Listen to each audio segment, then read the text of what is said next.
Things are very strange these days, but at the same time, they kind of feel normal, which doesn't really make sense, right? Because it's a contradiction.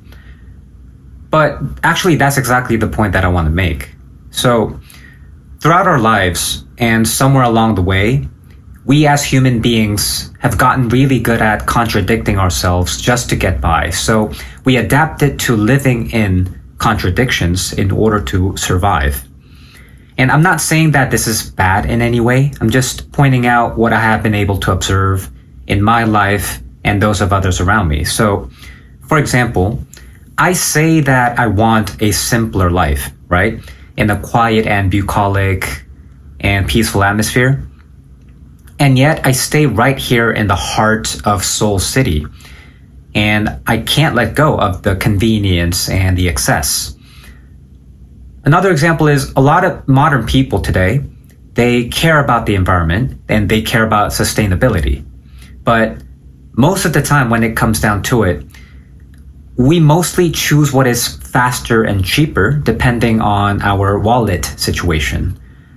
A lot of people these days want true connection. They want real connections with real human beings. But at the same time, we keep social interactions very surface level because we're also very tired of trying to build those relationships.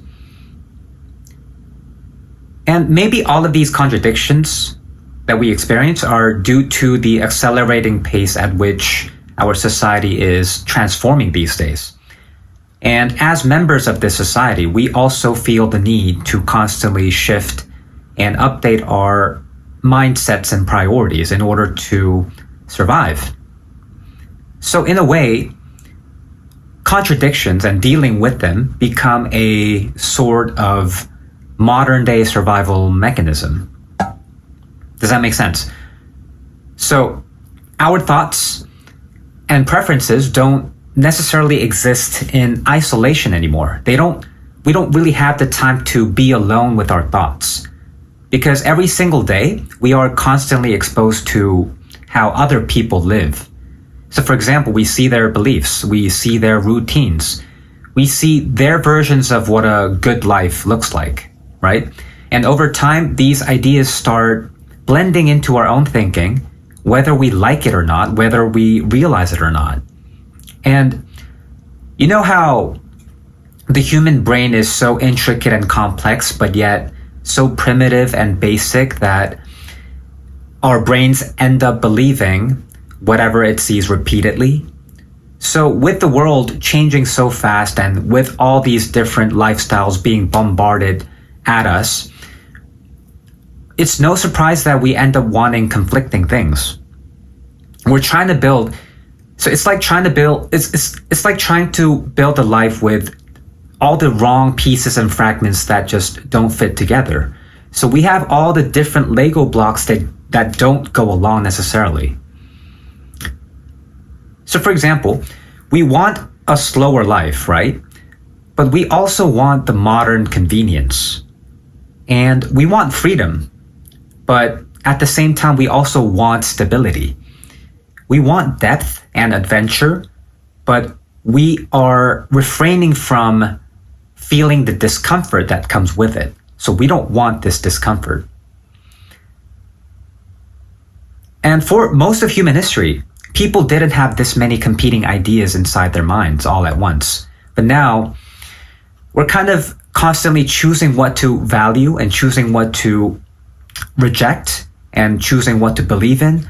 And honestly, this whole process of filtering out information is very exhausting, right? And when everything feels equally convincing and equally desirable, what we do in our minds is we don't try to relieve this tension. We simply carry all of them.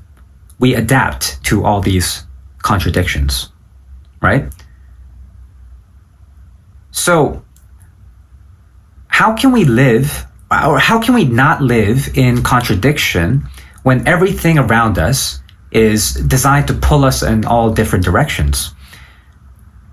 So if you think about this, we're constantly exposed to extremes. For example, on one side, there are people who give up entirely, right? And on the other, there are people who obsess over success to the point of extreme exhaustion and burnout. And somewhere in the middle, somewhere in between, most of us are trying to just piece together a life that makes sense for us, but we're quietly contradicting ourselves every step of the way. You know, earlier I said I wanted a simpler life, something quiet, maybe somewhere far away from all this. But the truth is, I'm still here, and my actions are speaking louder than my words. Because as much as I want peace, I also want convenience. As much as I want quiet, I also want comfort, and I want access, I want stimulation, possibility. And all those things don't necessarily fit together, right? So maybe the goal was never to resolve these contradictions in life. Maybe this was something that we're not really meant to do as human beings. Maybe the problem isn't that our lives are inconsistent, but that we expect them not to be.